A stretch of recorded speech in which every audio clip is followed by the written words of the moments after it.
What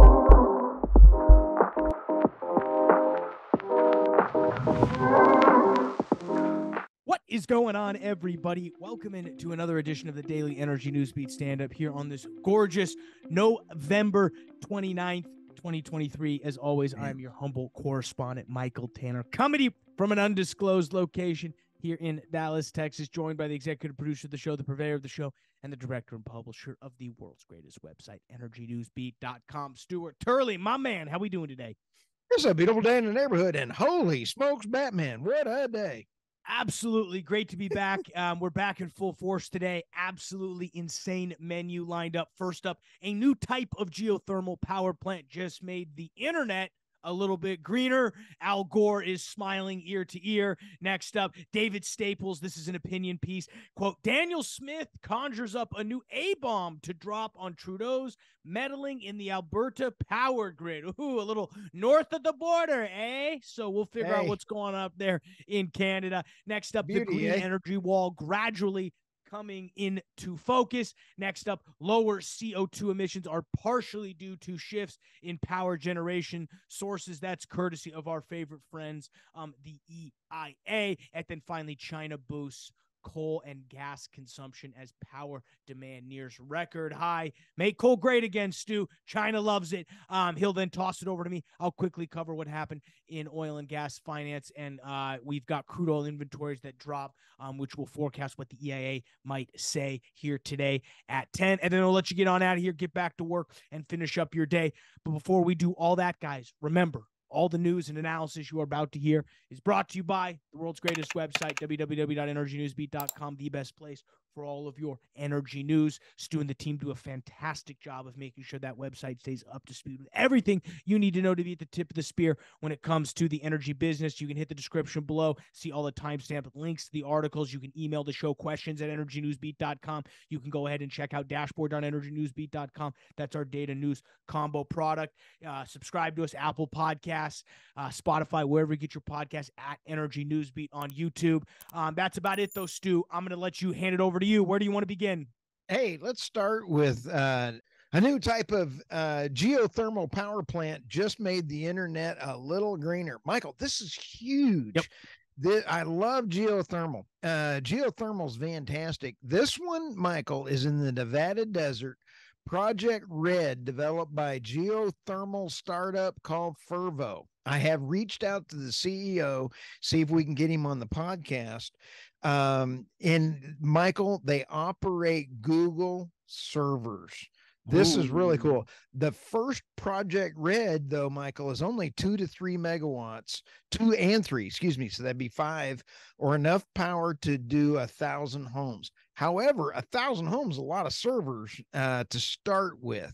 Hot rock everywhere. I absolutely love it. No, I mean, this is, this falls in line with Exxon's announcement that they're going to start drilling for lithium. I think this is while it's not quite the same industry, I think what you're seeing is a shift away and a small dip of the toe into an alternative type of energy that seems to be sustainable. Again, geothermal seems to be a more sustainable option relative to some of the other stuff. We love this. We love a little making the internet greener. So we got to love it.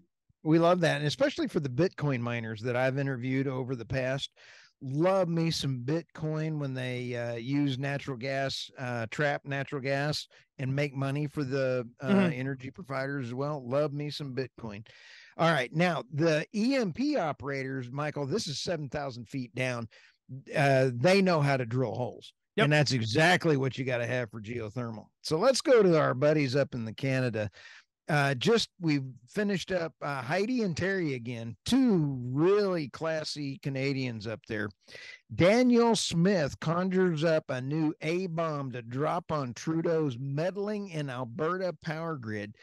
You know, their president or prime minister, Trudeau, is absolutely a moron. I'd like to see our moron play ping pong with their moron, and I'll raise you a moron. Yep. This is absolutely despicable.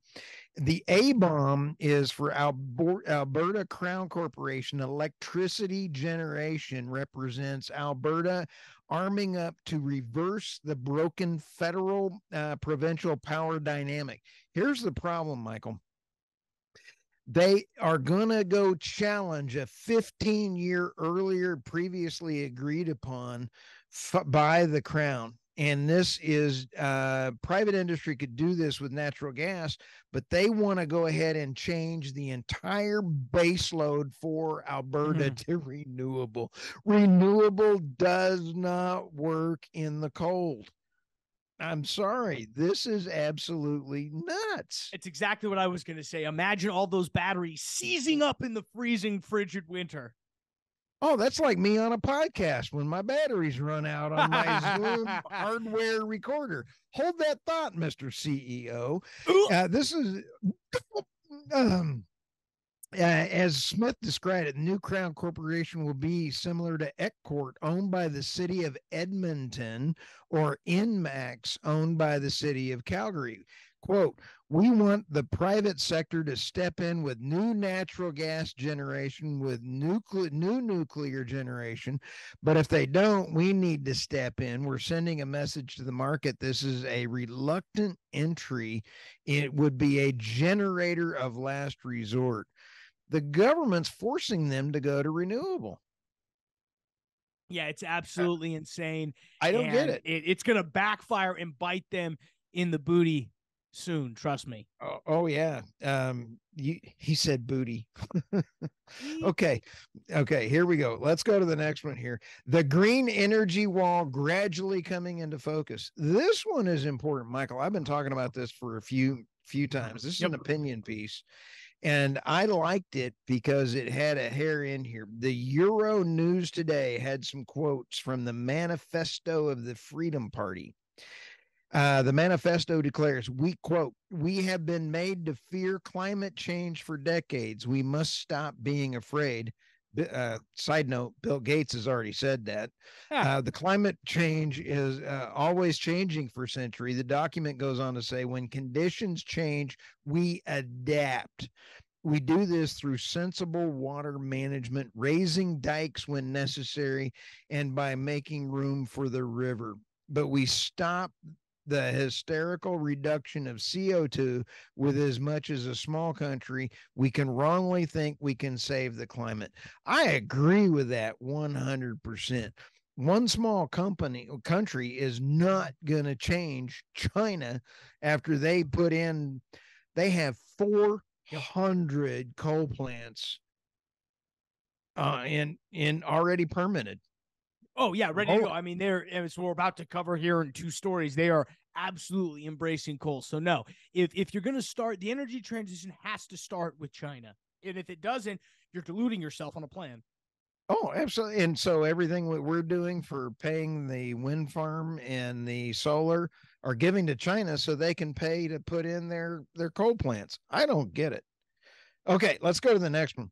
Lower CO2 emissions are partly due to shifts in power generation sources. Michael, this is from our buddy over there at the EIA. Okay, here's where the EIA last year said. Their same article they did last year. Let's go through the numbers here in just a second. But last year, Michael, this article was titled, the only reason we lowered our CO2 was because of the natural gas plants that were put in to retire the coal. What is this, like our favorite Monty Python skit that you and I are going to do at the Sandstone Christmas party here? I'm not quite dead yet. Not quite dead yet. Or Miracle Max, mostly dead. Okay, we forecast the U.S. energy to emit 4,790 metric tons of CO2 in 2023, a 3% decrease from 2022. Electrical generation from coal-fired plants, much of this decline. I think it's pretty funny. Yeah, I mean, the fact that the EIA can't come out and directly say that the reason why we have lowered emissions is because we've switched from coal to natural gas shows you that they're being a political organization, flat out. And then when you have the allegations of them fudging the numbers to make the Biden administration look better. Whether or not that's a conspiracy theory or not, I find it funny that their servers are down for a month at a time right before an election. It's a good thing. Hey, maybe Dominion should have their servers. What do you think? The voting machines. I'll let the courts decide. What's next? Let's go to China. We're going to flap our wings all the way around to China now. Okay. China boosts coal and gas consumption as power demands record high. Chinese authority have been keeping avoid last year's power shortages. I applaud China for one reason. They're taking care of their citizens first, not like the US where we're like third rate. We're like going, hey, what's going on? China is trying to get all the power they can to their citizens and elevating as many people out of poverty as that they can. They have, as we talked about, 140 gigawatts. This winter is coming up on its peak demand. It's rising by 12.1%. That's a lot of gigawatts that it's rising, dude. Yep. And every little, so that's why John Kerry should stop flying on his private jet. Oh, the other article we had on Newsbeat this week was a hoot. It was, there's two of them that were out there. Amazon Bezos, his one yacht is putting out more than, I believe it was 47,000 people, something like that, on their homes. You got to be kidding me. One guy, one yacht. The other article was 1%. The 1% is emitting more CO2 than 60% of the rest of the world. We talked about that on the show yesterday in our little solo show, so we're very familiar with that one. Okay. I didn't listen to you as I normally don't listen to you. I treat you like a wife. I do not listen to you. Okay. With that, I'm done. I've been ranting. It has been a wonderful day today. Yeah, super quick here. We'll go ahead and pop over and cover a little bit about the oil and gas finance. Overall markets, S&P 500 only up 1/10 percentage point. NASDAQ up 0.3 percentage point. Oil trading 76.59. That's actually up about 2.5 percentage point, or excuse me, about 1.5% relative to the opening trades, a little bit below 75.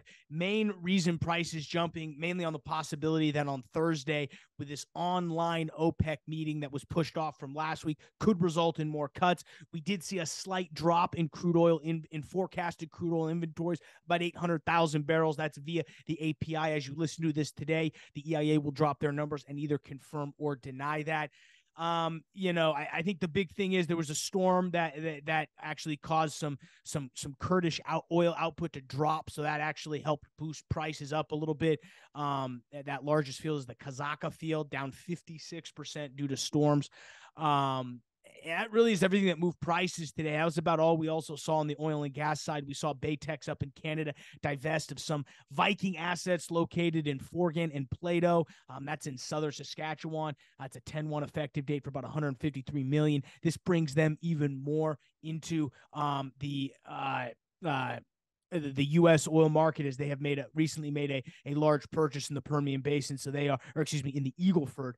So they are looking to diversify. But that's really all I've got, Stu. It's pretty quiet for the oil and gas today. What should people be worried about? Well, COP's coming around the corner, and I'm still working on the live events. You wanted me to go there. And I said, no, I'm sorry. Just like I don't listen to you as my work wife, but COP 28 is going to be a hoot, dude. The oil and gas guys are showing up. You got to believe that now it's okay. Absolutely. So, well, good. We look forward to COP 28 and all of the analysis. But with that, guys, we'll go ahead and let you get out of here, get back to work, finish up, or start your day. We appreciate you guys for checking us out. For Stuart, Turley, I'm Michael Tanner. We'll see you tomorrow.